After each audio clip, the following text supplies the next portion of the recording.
ఇక ఈరోజు నాగర్ కర్నూలు జిల్లా ప్రధాన వార్తలు చూసినట్టయితే నాగర్ కర్నూలు జిల్లా అచ్చంపేటలోని లీలానగర్లో అచ్చంపేట నుంచి ఉప్పునుతల వెళ్లేటువంటి ప్రధాన రహదారిలో ఒక కల్వర్టు నిర్మాణం కోసం 6 నెలల నుంచి కూడా కల్వర్టు నిర్మాణం జరుగుతూ ఉంది. ఆ నిర్మాణం అంతా కూడా నత్తనడక నడుస్తుంది. దీనికి సంబంధించి వాహనాలు పాదచారులంతా కూడా రోడ్డు డైవర్షన్ కోసం కాలనీ నుంచి వెళ్లే పరిస్థితి వచ్చింది. అయితే వెళ్తున్నటువంటి క్రమంలో అక్కడ రోడ్డు అంతా కూడా గుంతలు పడింది. చిన్న వర్షం వచ్చిందంటే కూడా అక్కడ నీరు ఆగి వాహనదారుల పైన పాదచారుల పైన చిన్న వాహనం వెళ్ళిందంటే వాళ్ళ పైన ఆ నీరు పడుతుండడంతో అనేక ఇబ్బందులు పడుతున్నారని చెప్పేసి కాలనీ వాసులు ఆవేదన వ్యక్తం చేస్తున్నటువంటి పరిస్థితి కనిపించింది. చిన్న కల్వర్టు నిర్మాణం 6 నెలలు కావడం ఏంటని చెప్పేసి, ఎందుకు ఇంత నిర్లక్ష్యం వహిస్తున్నారని చెప్పేసి, అది ప్రధాన రహదారి అచ్చంపేట నుంచి ఉప్పునుతల వెళ్ళేటువంటి ప్రధాన రహదారి బంద్ కావడంతో కాలనీలో అనేక ఇబ్బందులు పడుతున్నామని చెప్పేసి ఇప్పటికైనా ప్రభుత్వంతో పాటు స్థానిక ఎమ్మెల్యే మున్సిపల్ వాళ్ళంతా కూడా పట్టించుకొని ఆ కల్వర్టు వేగంగా పూర్తి చేసి అక్కడ రోడ్డు క్లియర్ చేయాలని చెప్పేసి కూడా ఆ కాలనీ వాసులతో పాటు అచ్చంపేట నుంచి ఉప్పునుతల నుంచి అచ్చంపేట వెళ్ళేటువంటి వాళ్ళతో కూడా డిమాండ్ చేసినటువంటి పరిస్థితి కనిపిస్తుంది.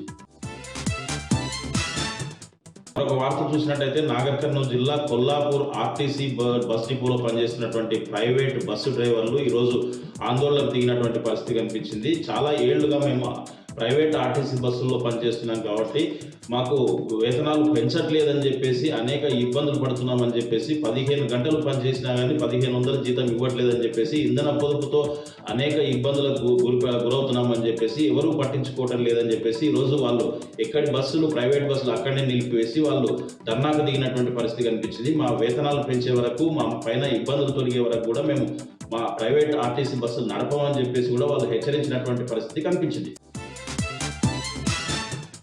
మరొక వార్త చూసినట్టయితే నాగర్ కర్నూలు జిల్లా వ్యాప్తంగా కూడా కొంతమంది అధికారులు సిబ్బంది తమ విధుల పట్ల నిర్లక్ష్యం వహిస్తూ సమయపాలన పాటించట్లేదు. ఈరోజు నాగర్ కర్నూలు జిల్లా కేంద్రంలోని తహసీల్దార్ కార్యాలయంలో 11 దాటినా కానీ ఏ అధికారి కూడా కార్యాలయానికి రాకపోవడంతో అక్కడ కార్యాలయంలో ఉన్నటువంటి కుర్చీలన్నీ వెలవెలపోవడమే కాకుండా వివిధ పనులపై వచ్చినటువంటి ప్రజలు అనేక ఇబ్బందులు పడుతూ బయట ఎప్పుడు వస్తారా అధికారులు అని చెప్పేసి వెయిట్ చేస్తూ కనిపించినటువంటి పరిస్థితి కనిపించింది.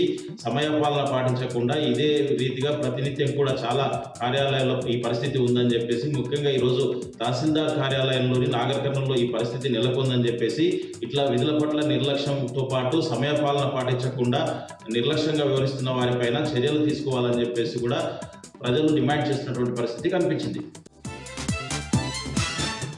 మరొక వార్త చూసినట్టయితే కల్వకుర్తి నియోజకవర్గంలో వారం లోపే 2 అధికారులు ఏసీబీకి చిక్కడంతో అవినీతి అధికారుల గుండెల్లో రైళ్లు పరిగెడతా ఉన్నాయి. గత నెల 25వ తేదీన కల్వకుర్తి 2వ ఎస్ఐ ఏసీబీకి చిక్కాడు. రాత్రి తాజాగా తలకొండపల్లి ఎంఆర్ఓ నాగార్జునతో పాటు వీఆర్ఏ యాదగిరి ఏసీబీకి చిక్కడంతో అక్కడ ఎవరైతే బాధితులు ఉన్నారో చాలా మంది కూడా ఎంఆర్ఓ కార్యాలయం ముందు టపాకాయలు కాల్చి సంబరాలు చేసుకున్నారు. ఈరోజు ఏసీబీకి పట్టించిన అతన్ని కూడా సన్మానం చేసి, అంటే ఏ స్థాయిలో అవినీతికి అధికారులు పాల్పడ్డారో అనేది మనకు స్పష్టమవుతా ఉంది. మొత్తంగా చూసినట్టయితే అవినీతి అధికారులు ఎవరైతే ఉన్నారో వాళ్ళ ఏ రూపంలో ఎవరు ఎప్పుడు వచ్చి పట్టిస్తారా అని చెప్పేసి ప్రతి అవినీతి అధికారి కూడా బెంబేలెత్తిపోతున్నటువంటి పరిస్థితి కనిపిస్తా ఉంది. ఇదే తరహాలో చాలా మంది అవినీతి అధికారులు లంచాలు విపరీతంగా అడుగుతున్నారని చెప్పేసి కూడా చాలా మంది చెప్తున్నటువంటి పరిస్థితి కనిపిస్తా ఉంది. ఒకవైపు అవినీతి అధికారుల పైన ఏసీబీ అయితే నజర్ పెట్టి ఉందని చెప్పేసి కూడా తెలుస్తున్నటువంటి పరిస్థితి అయితే కనిపిస్తుంది.